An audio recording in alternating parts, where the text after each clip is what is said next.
में रेशमी रुमाल चलिए, मेरी मन वे माई साहिवाल चलिए, ना कर विसारा हर हाल चलिए।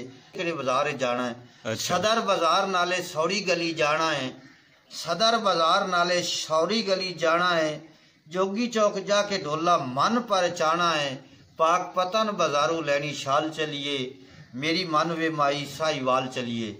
साहिवाल दी बहुत मशहूर सौगात, इकबाल स्वीट तू मिठाई चन्ना खावांगे, कैमी जूस पी के खुश खुश रवांगे, दिल करदा है नजम दे नाल चलिए, मेरी मन वे माई साहिवाल चलिए। इकबाल स्वीट तू मिठाई चन्ना लवांगे, कैमी जूस पी के खुश खुश रवांगे, दिल करदा है नजम दे नाल चलिए, मेरी मन वे माई साहिवाल चलिए, ना कर विसारा हर हाल चलिए। मेहरबानी, शुक्रिया।